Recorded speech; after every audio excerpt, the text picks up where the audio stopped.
Matapos ipakilala ang mga magiging kalahok para sa Second Divine Visionary Exam, ang qualifying round na tinatawag na The Dervance Hunt ay nagsimula na. Habang kailangan nilang makuha ang isang susi na nakatago sa isang lobo upang makalabas sa pinto, kailangan din nila itong gawin ng hindi nasasagupa ang tatlong mga matsyong kambing.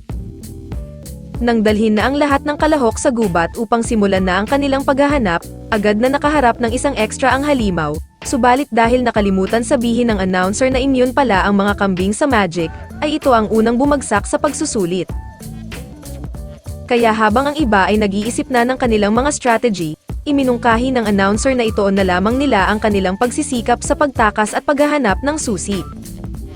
Gayunpaman, sinuntok lamang ni Mash ang halimaw sa sikmura na halos mamilipit ito sa sakit, na ikinagulat naman ang lahat ng nanonood. Subalit nang agad itong tumayo dahil may instant regeneration pala ang halimaw, ay biglang tumakbo ang loko. Subalit habang tumatakbo si Mash ay unti-unti siyang lumiliit na kasing liit ng langgam, hanggang sa hindi na siya makita ng halimaw. Tinulungan pala siya ng isang kalahok na makatakas sa halimaw gamit ang isang spell, habang bumalik naman sila sa normal at nagpasalamat si Mash sa pagtulong nito. Nais pala ng lalaki na magtulungan silang dalawa upang pareho nilang matapos ang exam, kung saan sumang-ayon naman si Mash at agad silang gumawa ng plano. Habang ang mga kambing ay may sensitibong pandinig, dahan-dahan silang naglakad sa likuran nito, subalit nang biglang metalisod si Mash, buti na lang ay lodi niya si Michael Jackson. Nang matunton nila ang lobo na kanilang hinahanap, napansin nila na may nakakabit ritong pangbomba ng hangin, subalit nang hawakan ito ni Mash ay nagdulot ito ng malakas na ingay, kaya hinabol sila ng kambing.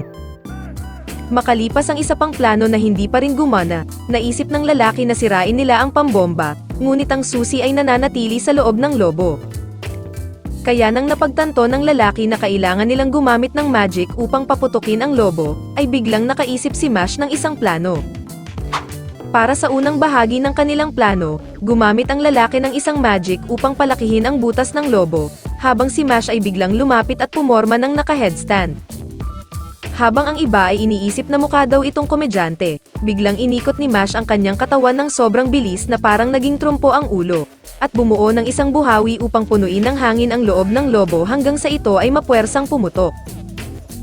Sa wakas ay nakuha na nila Mash ang kanilang unang susi, habang ang iba ay hindi pa din makapaniwala sa kanilang nakita. Samantala, marami pang mga kalahok ang nakakuha na ng susi kabilang sina Dot at Lance, habang si Finn na kanina pang natatakot sa mga halimaw ay wala pa din nakukuhang susi. Buti na lang ay dumating ang kanyang tropa at sinabing tutulungan siyang makakuha nito. Sa kabilang banda, inalok ni Mash ang susi sa kanyang senpai na si Max, ngunit sinabi nito na itago niya na lamang ang susi at tinuro ang labasan. Lumalabas na plano talaga niyang tulungan si Mash sa umpisa pa lamang ng exam, dahil nalaman niya na isang mabait na tao ang bida mula kay Rain. Sinabi ni Max na susunod na lamang siya kapag nakakuha na siya ng susi, habang si Mash ay nagpasya ng umalis at muling nagpasalamat sa kanyang senpai. Subalit ilang sandali lamang matapos umalis si Mash, biglang inatake si Max ng isang kalahok na mula sa Orchid Dorm, na nagngangalang Carpaccio Luoyang. Habang hindi naman ito uurungan ni Max, ilang mga kalahok sa pagsusulit ang nakabalik na mula sa gubat, kabilang si Mash at ang kanyang mga kaibigan. Kaya habang hinihintay nila ang magiging pangsyam na kalahok na lalabas mula sa gubat, biglang dumating si Max at labis itong duguan. Subalit bigla na lamang itong bumagsak, at ang tunay na huling kalahok na nakapag-qualify sa susunod na pagsusulit, ay walang iba kundi si Carpaccio. Bigla nitong tinapakan ang ulo ni Max habang tinatawag niya itong isang mahinang nilalang na hindi naman nagustuhan ni Mash at pinapatigil ang mayabang na kalahok. Dahil dun ay kinuha ni Carpaccio ang inalok na tubig ng isang babae at bigla itong tinapon sa mukha ng bida. Ngunit nagawa itong seluhin ni Mash sabay nagtimpla ng protein shake para sa kanyang pang-alas-3 na food workout. Medyo nainis si Carpaccio sa ginawang pangangailam sa kanya ni Mash, subalit bago pa man mag-init ang dalawa ay inawat na sila ng announcer, dahil ipapakilala na nito ang magiging sunod na yugto ng pagsusulit, na tinatawag na The Life Crystal. Habang hinati ang lahat ng kalahok sa tatlong grupo, ang bawat kalahok ay makakakuha ng tigi-isang crystal, na kailangan nilang protektahan mula sa paghuwasak ng ibang grupo. Kaya habang nag-aalala si Finn kay Lance dahil hindi nila ito naging kagrupo, nag-aalala din siya na nakapag nabasag ang tatlong kristal na hawak nila, sila ay paniguradong disqualified. At nangyari na nga ang kanyang kinakatakutan, nang parehong mabitawan ni Mash at Dot ang kanilang mga kristal, na kanyang kinabuang. Ngunit nang sabihin ni Dot na poprotektahan na lamang nila ang kanyang kristal, agad na napagtanto ni Finn na hanggat kasama niya ang dalawa, ay wala dapat siyang ipag-alala. Subalit nang dalhin na ang lahat ng kalahok sa lugar ng pagsusulit at nagtatapos sa magkakahiwalay na mga lokasyon, biglang napaiyak si Finn dahil hindi niya kasama ang dalawa. Habang ang dalawa ay napagtanto na kailangan nilang hanapin si Finn, nagpatuloy naman si Finn sa paglalakad na may planong protektahan ang kanilang nag-iisang kristal, upang maiwasan ang kanilang diskwalipikasyon. Ngunit sa kasamaang palad, nakasalubong ni Finn si Carpaccio at nakitang may pinahihirapan itong isang kalahok. Kaya matapos nitong tapusin ang isang kalahok at wasakin ang kristal nito, agad na nagtago si Finn at tinuon sa kanyang isipan na isa siyang pader, upang hindi siya mapansin ni Carpaccio. Nang muling tignan ulit ni Finn si Carpaccio ay wala na ito sa kinatatayuan nito, subalit bigla na lamang itong lumitaw sa kanyang likuran at nagsummon ng isang diyosa. Nakilala ni Carpaccio si Finn bilang isang mahinang mag-aaral, kaya nagtataka siya kung paano ito naging kandidato. Inutos nito kay Finn na ibigay na lamang sa kanya ang kristal kung ayaw niyang masaktan, ngunit tumanggi ang bida dahil alam niyang dito nakasalalay ang future ni Mash. Subalit bago pa man siya umatake ay bigla na lamang dumugo ang kanyang katawan, habang binalaan siya ni Carpaccio na huwag nang lumaban, dahil magagaya lamang siya sa naunang biktima nito. Gayunpaman, hindi sumuko si Finn at nagkunwari siyang nagcast ng isang spell, upang ma-distract niya ang kalaban at magawang makatakbo. Kaya nang subukan sumunod sa kanya ni Carpaccio, ay bigla itong ginamitan ni Finn ng isang location switch type magic, kung saan pinagpalit niya ang lokasyon nito sa unang kalahok nitong tinalo. Subalit habang tumatakbo si Finn, ay biglang sinugatan ni Carpaccio ang kanyang kaliwang binti, dahilan upang siya ay maabutin nito. Dito na pinahirapan ng husto ni Carpaccio ang walang laban na si Finn, subalit hindi pa din siya sumuko at ipinahayag na hindi niya magagawang talikuran ang kanyang mga kaibigan. Sinubukan niyang lumaban subalit hindi siya tumama, habang muli siyang inatake ni Carpaccio, at nagbanta na tatapusin na ang kanyang buhay. Kaya habang akala ng lahat ay makakasaksi na sila ng isang pagpatay, ay biglang dumating si Mash at binasag ang ulo ni Carpaccio sa pader. Nagpasalamat si Mash kay Finn dahil sa ginawa nitong pagprotekta sa kristal at humingi ng paumanhin sa kanyang pagiging late. Subalit bigla na lamang nagsimulang magdugo ang ulo ni Mash, kung saan sinabi ng naka-recover na Carpaccio na hindi siya nakakaramdam ng sakit dahil sa kanyang wand. Nang muling umatake si Mash ay bumalik lamang sa kanya ang kanyang atake, kung saan sinabi ni Carpaccio na wala itong saysay, dahil inililipat ng kanyang wand ang pinsala sa kanyang kalaban, habang ang kanyang sugat ay naghihilom. Dagdag pa nito, lahat ng sakit na kanyang nararamdaman ay ina-absorb ng kanyang wand na isa sa mga Master Cane, kung saan kahit gaano pa niya na nais maramdaman ang sakit, ay alam niyang hindi ito kayang iparanas sa kanya ng bida. Muling sinubukan ni Mash na umatake ng paulit-ulit, subalit lahat ng ito ay bumabalik lamang sa kanya, habang walang kwenta ito para kay Carpaccio. Sinabi nito kay Mash na tanggapin na lamang niya ang kanyang kapalaran, dahil naniniwala siya na ang tadhana ng isang tao ay natutukoy sa kanilang likas na kakayahan, katulad ni Finn na isang likas na mahina at umaasa lamang na protektahan ng iba. Inamin naman ni Mash na talagang mahina si Finn, subalit pinuri niya ang tapang ng kanyang kaibigan sa ginawa nitong pagprotekta sa kristal, kahit alam nitong hindi nito kayang pantayan ang kalaban. Kaya nang sabihin ni Mash kay Carpaccio na hindi niya papayagan na maliitin niya ang kanyang kaibigan, ay muli siyang bumato ng napakaraming suntok, na may planong i-push sa limit ang healing powers ni Carpaccio. Kaya habang iniisip ni Carpaccio na wala pa rin itong kwenta, bigla niyang ikinagulat ng magkaroon ng crack ang mukha ng goddess statue, hanggang sa hindi na nito makayanin indahin ang lahat ng pinsala at tuluyan ng masira ang mukha nito. Nang sabihin ni Carpaccio na ito ang unang beses na nangyari ito sa goddess statue, biglang lumabas ang tunay na itsura nito, na parang yung nag-aalok ng 150 sa kanto. Nagsimulang bumato ng mga malalaking ineksyon ang goddess statue habang sinamahan pa ito ng pag-atake ni Carpaccio, subalit si Mash ay hindi natitinag at madali lamang na iniwasan ang lahat ng pag-atake. Kaya matapos ang pag-atake ni Carpaccio, ay bigla naman inilabas ni Mash ang kanyang iron wand at hinulma ito gamit ang kanyang kamay upang maging isang tennis racket. Habang ikinagulat ito ng mga manonood, naglabas din siya ng isang bola at hinampas ito ng napakalakas, patungo sa nabasag na armor ng goddess statue. Lalo pang nagulat ang mga manonood, nang gawin ito ni Mash ng paulit-ulit habang iniiwasan ang mga binabatong ineksyon ng goddess statue. Kaya nang hindi na nito kayang indahin pa ang lahat ng pinsalang tinatanggap nito, tinapos na ito ni Mash sa isang napakalakas na atake at tuluyan na itong sumabog. Habang hindi makapaniwala si Finn lalo na si Carpaccio, hinampas ito ni Mash ng raketa sa ulo at bagsak ang loko. Ngayon ay naramdaman na ni Carpaccio ang sakit sa unang pagkakataon, kung saan napagtanto niya na ito pala ay isang nakakatakot na karanasan. Kinilala niya ang kanyang pagkakamali pagdating kay Finn, dahil kung ikukumpara pagdating sa lakas ng loob, siya ay walang binatbat rito. Samantala, minaliit naman ni Macaron ang dalawang kalahok na kung ikukumpara daw ang kanilang mga lakas sa musical note, ito ay mga masyadong mababa. Kaya nang iutos niya na ibigay na lamang nila ang kanilang mga kristal at sumuko, hindi pumayag ang dalawang kalahok at pinagsama nila ang kanilang spell upang umatake. Ngunit madali lamang na binasag ni Macaron ang kanilang pinagsamang atake, gamit ang kanyang malakas na musical spell. Sa huli ay wala din sila mga nagawa at winasak ni Macaron ang kanilang nag-iisang kristal. Ngunit sa hindi inaasahang pag-atras ng isa pang koponan, maagang natapos ang pagsusulit na labis na ikinagulat ni Dot, dahil nakapasa siya nang wala man lang ginawa. Subalit bigla na lamang tumahimik ang buong arena sa biglaang pagpasok ni Macaron, dahil makikita na nilang magseryoso ang mga kalahok sa susunod na yugto ng pagsusulit. Samantala, ang pinuno ng Magic Talent Administration na nagngangalang Caldo, ay kinausap si Headmaster Wahlberg tungkol sa maliit na tsansa ni Mash na maging Divine Visionary, dahil kasali si Macaron ngayong taon. Habang alam naman nila kung bakit naging Divine Visionary si Rain noong nakaraang taon, ay dahil hindi sumali si Macaron sa pagsusulit. Gayunpaman, naniniwala pa din ang Headmaster sa kakayahan ni Mash, subalit si Caldo ay may pag-aalinlangan pa rin sa bida. Dahil sa ginawa namang pagpapahiya sa kanya ni Mash, hiniling ng kasamahan ni Macaron na ipaghiganti siya rito, ngunit ikinagalit lamang ito ng kalbo dahil ayaw nitong may makialam. Habang ipinaabot niya rin ito kay Orter, nangako naman ito sa kanya na hindi ito mangingialam, basta't gagawin niya ng maayos ang kanyang trabaho.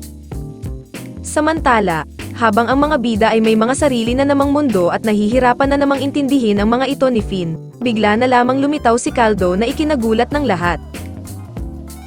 Habang naroon si Caldo upang subukan ang galing ni Mash sa pamamagitan ng isang laro, agad itong tinanggihan ni Mash.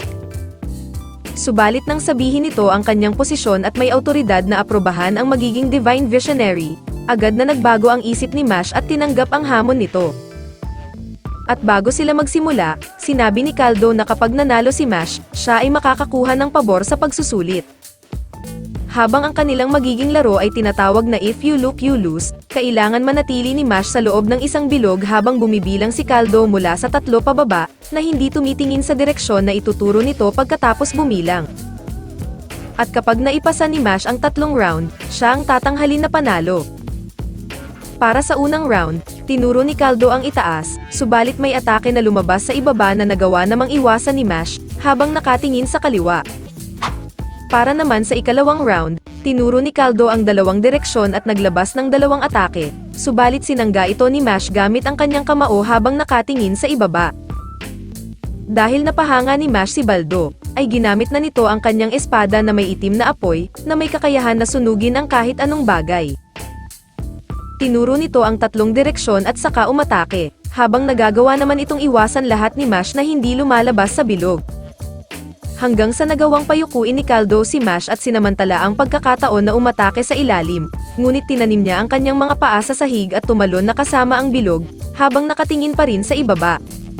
Subalit nang biglang kunin ng Quago ang cream puff ni Mash ay napatingin siya sa kanan, dahilan ng kanyang pagkatalo.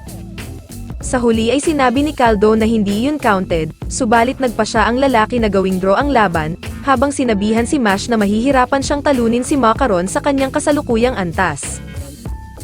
Gayunpaman, kahit hindi malinaw kay Caldo kung ano ang nagtutulak kay Mash upang maging isang Divine Visionary, umaasa siya na balang araw ay maaabot din ni Mash ang kanilang antas. Pagkatapos ng ilang sandali, nagsimula na din ang huling pagsusulit.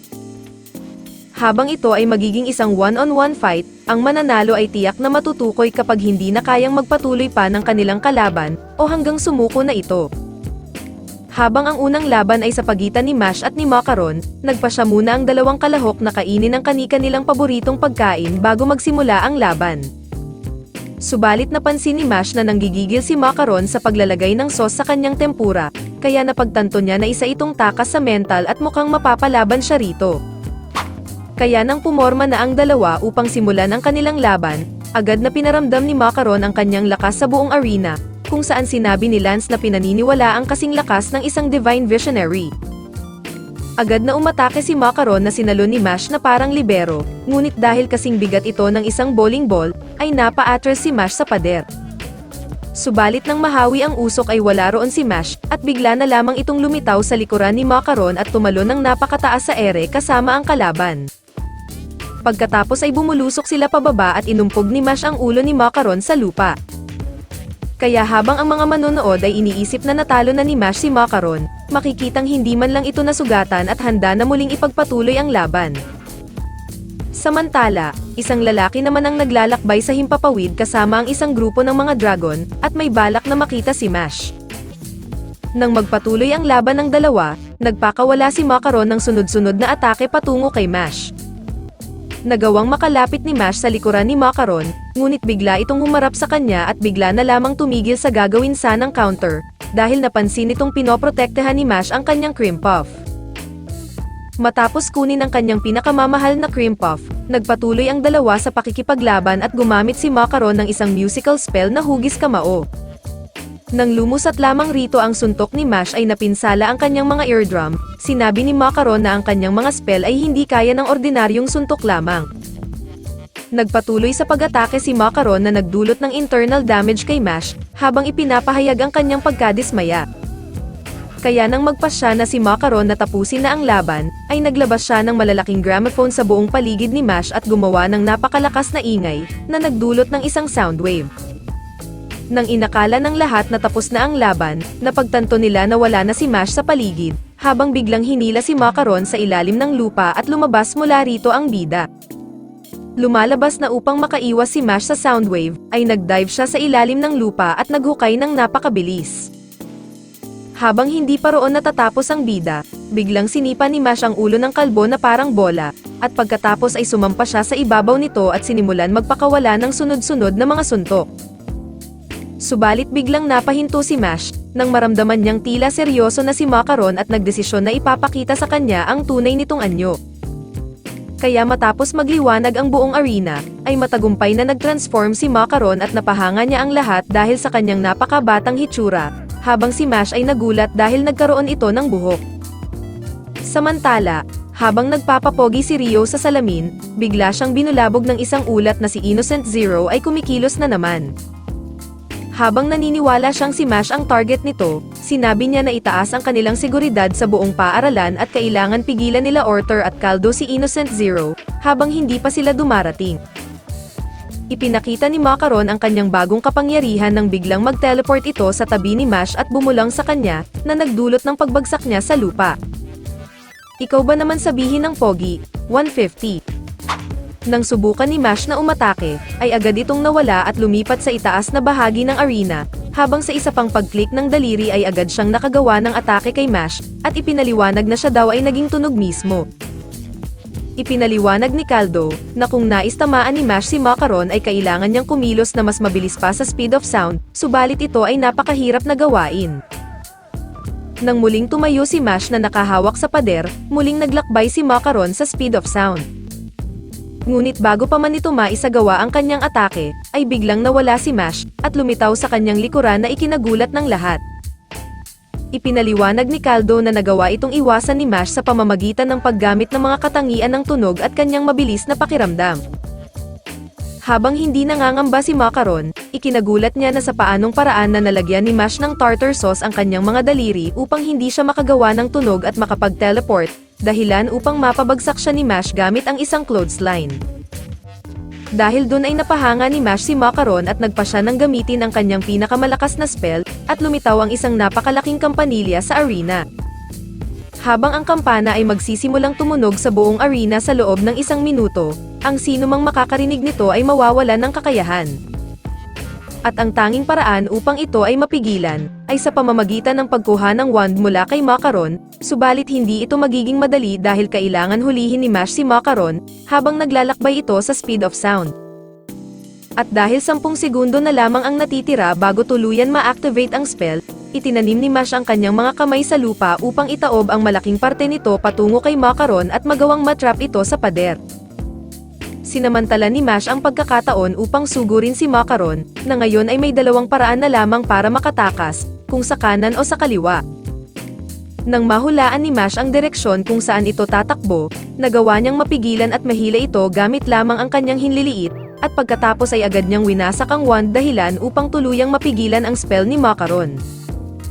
Sa huli ay tinanggap ni Macaron ang kanyang pagkatalo at idineklara si Mash bilang ang nanalo sa laban, na maglalapit sa kanya sa isang hakbang patungo sa pagiging isang Divine Visionary. Subalit bigla na lamang naramdaman ang matinding pressure sa buong arena at nabuo ang isang crack sa langit. Biglang lumitaw rito ang mga kaninang dragon kasama ang 4 na kalalakihan, na pinaniniwalaang ang isa ay si Innocent Zero. Gamit ang kanyang magic, pinahinto niya ang oras para sa lahat ng tao sa arena, bago ito bumaba sa lupa. Hinawakan nito ang mukha ni Mash at nagpahayag ng pag-aalala, habang ibinunyag na si Mash ang kanyang pinakamamahal na anak. Habang narito ang kanyang daddy upang kunin si Mash at maging ganap na itong makumpleto, biglang dumating si Headmaster Wahlberg, na nagawang kontrahin ang time magic at handang protektahan si Mash laban kay Innocent Zero. At dito muna nagtatapos ang ating recap, maraming salamat sa panonood.